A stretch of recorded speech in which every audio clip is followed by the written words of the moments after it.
Assalamualaikum warahmatullahi wabarakatuh.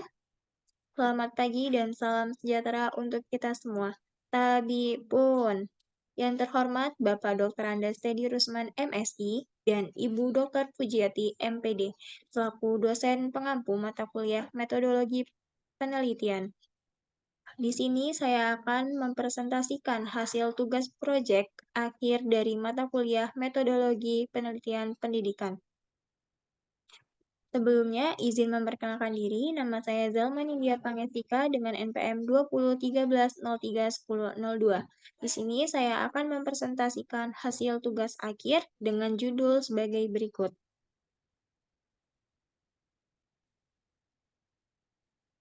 Baik, untuk yang pertama, di sini saya akan menjelaskan terkait proposal penelitian yang dimana saya akan meneliti terkait dari pengaruh persepsi harga, persepsi kualitas produk, kemenarikan promosi, dan uang saku yang mempengaruhi impuls buying terhadap pembelian online di kalangan mahasiswa pendidikan ekonomi Universitas Lampung, yang akan diajukan untuk memenuhi tugas mata kuliah dalam metodologi penelitian pendidikan. Untuk yang pertama, di sini saya akan menjelaskan terkait dari latar belakang, di mana latar belakang untuk penelitian yang saya ambil terkait dari progresnya, yaitu yang pertama ada persepsi harga, persepsi kualitas produk, kemenarikan promosi, uang saku yang mempengaruhi impuls buying terhadap pembelian online. Hal ini dapat didefinisikan bahwasannya untuk impuls buying sendiri, sudah dijelaskan terhadap dasar penelitian yang saya lakukan untuk latar belakangnya, di mana di sini peneliti menjelaskan untuk bab 1, yaitu berisikan tentang seiring dari perkembangan zaman globalisasi dan kemajuan teknologi internet dalam perubahan pola hidup di masyarakat Indonesia hingga saat ini, kemajuan teknologi sangat berkembang pesat dan semakin canggih untuk menawarkan banyak kemudahan, khususnya dalam aktivitas berbelanja menjadi semakin mudah.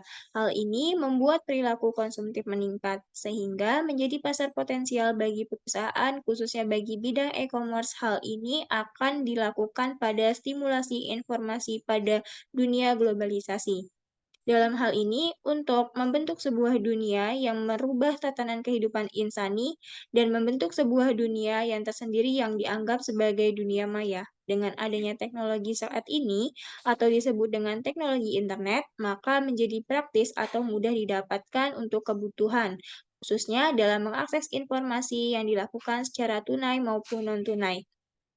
Kemudahan dalam penjualan dan pembelian untuk transaksi pembayaran online masa kini hadir menjadi tren teknologi aplikasi berbelanja dengan adanya kemudahan, maka dapat memenuhi kebutuhan dari semua yang ada dilakukan dalam pembelanjaan online. Dalam ilmu ekonomi, adanya perilaku pembelian yang dilakukan konsumen, yaitu pembelian tidak terencana atau disebut dengan impulse buying, merupakan tindakan membeli atau mempengaruhi dalam diri sendiri secara tidak sadar atau secara tiba-tiba untuk tidak melakukan niat untuk dalam pembelian.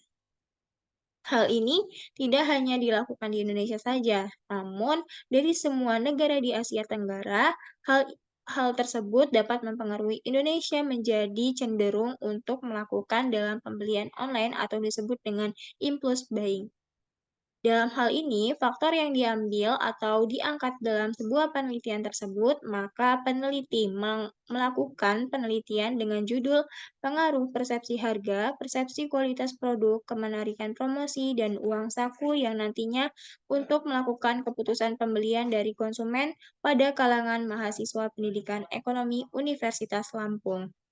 Baik, terkait dari latar belakang yang saya jelaskan, saatnya kembali ke topik selanjutnya. Kita akan membahas terkait tentang identifikasi masalah. Untuk identifikasi masalah sendiri, di sini berdasarkan uraian dari latar belakang tersebut, maka dapat diidentifikasi sebuah masalah yang dimana banyaknya dari mahasiswa di pendidikan ekonomi Universitas Lampung terhadap responden yang dilakukan bahwa masih banyak yang tergolong dalam kategori labil. atau tidak konsisten dalam melakukan kegiatan pembelian belanja online. Kebanyakan mahasiswa tidak memperhatikan informasi dari segi harga, produk, dan lain sebagainya untuk membeli secara online. Maka dari penjabaran di atas, penulis mengamati dan mengidentifikasi dari beberapa masalah bahwa dalam pelaksanaan untuk penelitian ini dilakukan dalam penelitian dengan judul Pengaruh Persepsi Harga, Persepsi Kualitas Produk, Kemenarikan Promosi, dan Uang Saku untuk memengaruhi impuls buying terhadap pembelian online di kalangan mahasiswa pendidikan ekonomi Universitas Lampung. Selanjutnya, di sini saya juga menjelaskan terkait dari batasan masalah. Agar peneliti ini tidak terlalu luas atau tinjauannya tidak selalu menyeluruh atau tidak simpang siur dari rumusan tersebut, maka peneliti melakukan adanya pembatasan masalah yang ditinjau. Adapun batasan-batasan yang saya identifikasi dalam masalah penelitian ini adalah sebagai berikut. Yang pertama, peneliti merancang hanya mahasiswa dan mahasiswi pendidikan ekonomi Universitas Lampung.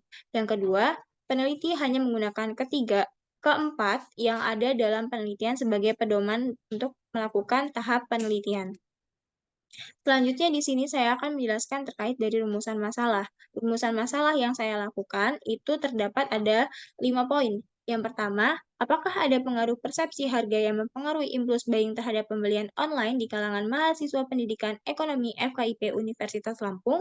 Lalu yang kedua, apakah ada pengaruh persepsi kualitas produk yang mempengaruhi impuls buying terhadap pembelian online di kalangan mahasiswa pendidikan ekonomi FKIP Universitas Lampung? Yang ketiga, apakah ada pengaruh kemenarikan promosi yang mempengaruhi impuls buying terhadap pembelian online di kalangan mahasiswa pendidikan ekonomi FKIP Universitas Lampung? Lalu yang keempat, apakah ada pengaruh uang saku yang mempengaruhi impuls buying terhadap pembelian online di kalangan mahasiswa pendidikan ekonomi FKIP Universitas Lampung? Dan yang terakhir, apakah ada pengaruh secara simultan antara persepsi harga, persepsi kualitas produk, kemenarikan promosi, dan uang saku yang memengaruhi impuls buying terhadap pembelian online di kalangan mahasiswa pendidikan ekonomi FIP Universitas Lampung. Selanjutnya di sini juga saya akan menjelaskan terkait dari tujuan penelitian. Berdasarkan tujuan penelitian yang saya jabarkan, yaitu yang pertama untuk mengetahui pengaruh Maaf, untuk mengetahui pengaruh persepsi harga yang mempengaruhi impuls buying terhadap pembelian online di kalangan mahasiswa pendidikan ekonomi Unila. Yang kedua, untuk mengetahui pengaruh persepsi kualitas produk yang mempengaruhi impuls buying terhadap pembelian online di kalangan mahasiswa pendidikan ekonomi Unila. Yang ketiga, untuk mengetahui pengaruh kemenarikan promosi yang mempengaruhi impuls buying terhadap pembelian online di kalangan mahasiswa pendidikan ekonomi Unila. Yang keempat, untuk mengetahui pengaruh uang saku yang mempengaruhi impuls buying terhadap pembelian online di kalangan mahasiswa pendidikan ekonomi Unila. Yang kelima, untuk mengetahui pengaruh secara simultan persepsi harga, persepsi kualitas produk, kemenarikan promosi, uang saku yang mempengaruhi impuls buying terhadap pembelian online di kalangan mahasiswa pendidikan ekonomi Unila. Selanjutnya, ada pun dari manfaat penelitian yang dapat diidentifikasi berdasarkan manfaat teoritis dan manfaat praktis. Untuk manfaat teoritis sendiri, itu untuk sebagai sarana menambah wawasan mengenai masalah yang diteliti, berdasarkan pada disiplin ilmu yang telah diperoleh, khususnya yang berkaitan dengan persepsi harga, persepsi kualitas produk, kemenarikan promosi, dan uang saku yang mempengaruhi impuls buying terhadap pembelian online. Yang kedua, untuk manfaat praktis sendiri bagi peneliti, yaitu peneliti ini diharapkan dapat bermanfaat dan menambah pengetahuan terkait impuls buying terhadap pembelian online dari berbagai persepsi melalui persepsi harga, persepsi kualitas produk, kemenarikan promosi, dan uang saku.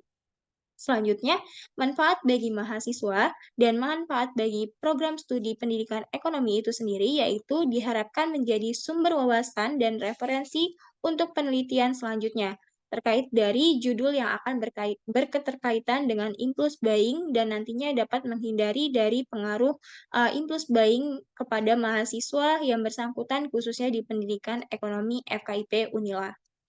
Adapun untuk analisis selanjutnya, untuk objek dan ruang lingkup penelitian, itu dicakup dari yang pertama, untuk ruang lingkup objek yang akan diteliti, yaitu persepsi harga sebagai variabel X1, persepsi kualitas produk sebagai variabel X2, kemenarikan promosi sebagai variabel X3, dan uang saku sebagai variabel X4, dan impuls buying terhadap pembelian online sebagai variabel Y. Adapun ruang lingkup penelitian yang dilakukan untuk melakukan uji coba penelitian tersebut adalah mahasiswa ataupun mahasiswi pendidikan ekonomi mulai dari tingkatan angkatan 2020, 2021, dan 2022. Selanjutnya di sini saya akan menjelaskan terkait dari hipotesis penelitian. Hipotesis penelitian yang saya tinjau itu ada 5. Yang pertama, ada pengaruh persepsi harga yang memengaruhi impuls buying terhadap pembelian online di kalangan mahasiswa pendidikan ekonomi FKIP Unila. Yang kedua, ada pengaruh persepsi harga yang mempengaruhi impuls buying terhadap pembelian online di kalangan mahasiswa pendidikan ekonomi FKIP Universitas Lampung. Yang ketiga, ada pengaruh kemenarikan promosi yang memengaruhi impuls buying terhadap pembelian online di kalangan mahasiswa pendidikan ekonomi FKIP Unila. Yang keempat, ada pengaruh uang saku yang memengaruhi impuls buying terhadap pembelian online di kalangan mahasiswa pendidikan ekonomi FKIP Unila. Yang kelima, ada pengaruh secara simultan persepsi harga, persepsi kualitas produk, kemenarikan promosi, dan uang saku yang memengaruhi impuls buying terhadap pembelian online di kalangan mahasiswa pendidikan ekonomi FKIP Unila. Untuk tempat dan waktu penelitian yang saya lakukan yaitu dilakukan di Universitas Lampung yang beralamat di Jalan Profesor Dr. Insinyur Sumantri Brojonegoro, nomor 1 Gedung Mendang Raja Basah, Bandar Lampung. Penelitian ini dilaksanakan dalam bulan November 2022. Selanjutnya, saya akan menjelaskan terkait dari jenis penelitian. Jenis penelitian ini adalah studi kuantitatif. Nah, penelitian kuantitatif ini dipakai untuk melakukan instrumen penelitian yang dipilih dalam meneliti populasi atau sampel tertentu, serta dapat menganalisis data yang bersifat statistik, yang bertujuan nantinya dapat menguji hipotesis yang telah ditentukan dalam seorang peneliti. Sedangkan metode yang saya gunakan dalam penelitian ini yaitu menggunakan metode deskriptif verifikatif dengan pendekatan ex post facto dan survei. Penelitian ini dipakai untuk mengkaji data dengan cara mengilustrasikan data yang telah terkumpul berdasarkan fakta yang ada tanpa berkeinginan membuat kesimpulan yang berlaku untuk umum. Sedangkan metode verifikatif itu bertujuan untuk mengetahui pengaruh antara variabel independen atau variabel X yang kemudian nantinya diuji untuk melihat kebenaran dari hasil penelitian tersebut. Dengan penelitian ex post facto diartikan dapat dilakukan setelah terjadi peristiwa pada variabel bebas dan tidak adanya manipulasi data dengan tujuan nantinya dapat mencari pemicu dari hasil yang sekarang atau hasil lanjutan sesuai dengan peristiwa dalam penelitian yang dilakukan. Adapun populasi dan sampel, menurut dari ahli salah satunya yaitu Sugiono pada tahun 2011, populasi adalah wilayah generalisasi yang terdiri atas subjek yang mempunyai kualitas dan karakteristik tertentu yang ditetapkan untuk dipelajari dan kemudian dapat ditarik kesimpulan. Pada penelitian ini, menggunakan populasi yang diperoleh, bahwasannya populasi penelitian dilakukan seluruh mahasiswa pendidikan ekonomi FKIP Unila yang terdiri dari angkatan 2020, 2021, dan 2022, yaitu dengan total sebanyak 278 mahasiswa di pendidikan ekonomi. Untuk sampel sendiri, saya akan menjelaskan terkait sampel adalah bagian dari jumlah dan karakteristik yang dimiliki oleh populasi. Jika diasumsikan bahwa populasi berdistribusi normal, maka dalam penelitian menggunakan rumus dari Isaac dan Michael di dalam menentukan jumlah sampel. Nah, berdasarkan tingkatnya, adapun rumus dalam menghitung menurut para ahli yaitu salah satunya adalah Sugiono pada tahun 2013 dengan keterangan bahwasannya didapat sampel untuk perhitungan populasi dari sebanyak 278 mahasiswa bulatkan menjadi 280 mahasiswa dengan tingkat error atau alfa sebesar 5%, dapat jumlah penelitian sampel sebanyak 155 mahasiswa pendidikan ekonomi FKIP Universitas Lampung. Selanjutnya, untuk definisi konseptual operasional, saya menjelaskan bahwasannya indikator yang didapat ataupun diukur untuk mengidentifikasikan variabel yang digunakan, maka definisi operasional tersebut terdiri dari 5 poin yang dapat dijelaskan sebagai berikut dalam PPT yang telah disediakan. Untuk teknik pengumpulan data, di sini saya menggunakan uji linearitas sederhana, uji linearitas multiple. Nah, untuk uji linearitas sederhana itu digunakan dengan pengujian hipotesis pertama, kedua, ketiga, dan keempat. Digunakan dengan regresi linear ganda, gunakan rumus Y topi sama dengan A plus BX.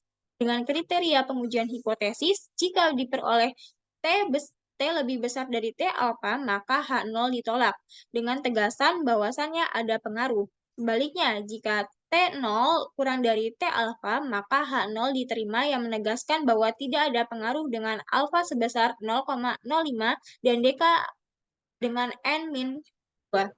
Selanjutnya, untuk kriteria dari uji linear multiple dijelaskan bahwasannya dipakai untuk menguji hipotesis kelima dengan statistik F dengan model regresi linear multiple, yakni suatu model yang menganalisis pengaruh variabel bebas X terhadap variabel terikat atau Y. Dan untuk rumusnya sendiri yaitu Y topi sama dengan A plus B1 X1 plus B2 X2 plus B3 X3 dan seterusnya. Dengan kriteria pengujian hipotesis adalah tolak H0 jika F hitung lebih besar dari F table. Dan apabila sebaliknya, maka dan diterima H0 dengan deka pembilang atau K dan deka penyebut sama dengan N min K plus 1. Maaf, N min K min 1 dengan alfa itu sebesar 0,05. Dan jika F hitung kurang dari F table, maka disimpulkan akan dapat diterima pada H0. Itu menurut dari Usman 2018 dan halaman 88. Untuk uji persyaratan instrumen dan analisis, saya menggunakan uji validitas instrumen, yang dimana itu untuk uji validitas ini dinyatakan valid atau dengan cara ukur dipakai untuk data itu harus secara valid. Hasil penelitian valid dinyatakan dengan keseragaman antara data-data yang terjadi pada objek yang diteliti. Untuk instrumen yang dipakai untuk mengukur objek yang sama atau diperoleh data yang sama, maka instrumen disebut dikatakan dengan reliable. Hal tersebut dapat dilakukan juga untuk uji normalitas dipakai untuk memahami apakah instrumen yang dipakai sebagai data yang berdistribusi normal ataupun tidak. Pada penelitian ini, uji normalitas dapat dilakukan dengan statistik Kolmogorov-Smirnov dengan keputusan jika dia lebih besar jika D kurang dari D table, maka terima H0 dan tolak H1. Jika D lebih besar dari D table, maka tolak H0 dan terima H1. Untuk selanjutnya, di sini saya akan menjelaskan terkait dari uji homogenitas. Uji homogenitas sendiri itu untuk menentukan atau melihat dari data tabel yang didapat bersumber dari populasi dengan varians homogen atau tidaknya. Dalam pengujian homogenitas tersebut, maka peneliti melakukan dengan uji Levens atau disebut dengan uji Levens statistik. Hipotesis tersebut dipakai pada uji saat dengan kriteria H0 data populasi bervarians homogen dan H1 itu data populasi tidak bervarians homogen. Untuk uji persyaratan atau regresi linear, itu di sini saya menggunakan uji asumsi klasik. Bahwasannya dalam uji asumsi klasik, saya menggunakan 4 kriteria, yaitu uji kelinearitasan regresi, uji multikolinearitas, uji autokorelasi, dan uji heterokedasitisitas. Nah, di mana untuk yang pertama itu digunakan dalam melihat apakah model regresi tersebut untuk penelitian linear ataupun non-linear. Dengan metode tersebut, maka dapat dilakukan dengan analisis varians. Yang kedua, untuk uji multikolinearitas itu digunakan untuk linear antara variabel bebas dan antara variabel lainnya. Dengan rumus nantinya dapat membuktikan atau tidaknya hubungan antara linear dan variabel dengan rumus korelasi produk momen dari person. Lalu, untuk uji autokorelasi itu digunakan untuk membuktikan terjadinya korelasi antara data yang diamati dan akan menyebabkan penaksir mempunyai varians minimum. Metode tersebut nantinya menggunakan metode uji autokorelasi yaitu statistik dalam Darwin-Watson. Yang keempat yaitu uji heteroskedasitisitas itu untuk melakukan apakah semua pengamatan itu berdasarkan residual absolut ataupun tidak sama. Dengan pendekatan ini nantinya menggunakan Spearman's rank correlation. Selanjutnya, yaitu untuk pengujian hipotesis menggunakan besarnya pengaruh variabel bebas terhadap variabel terikat antara keeratan hubungan antara variabel X dan variabel Y. Nah, untuk terhubungnya dari menguji hipotesis tersebut, maka peneliti menggunakan regresi linear sederhana ataupun regresi linear multiple. Untuk definisinya dapat dilihat dalam PPT sebagai berikut. Di sini saya akan menjelaskan rumusnya, yaitu dengan Y topi sama dengan A plus B kali X. Dengan uji regresi linear multiple atau simultan, itu untuk melakukan variabel independen yang terdapat dalam model secara bersamaan atau disebut dengan simultan. Mungkin cukup sekian dari pemaparan materi presentasi untuk pemenuhan tugas akhir dari judul penelitian untuk memenuhi mata kuliah metodologi penelitian pendidikan. Mohon maaf apabila terjadi kesalahan dalam penjelasan yang kurang lengkap dan saya pamit undur diri. Akhirul kalam, wabillahi taufiq wal hidayah. Wassalamualaikum warahmatullahi wabarakatuh.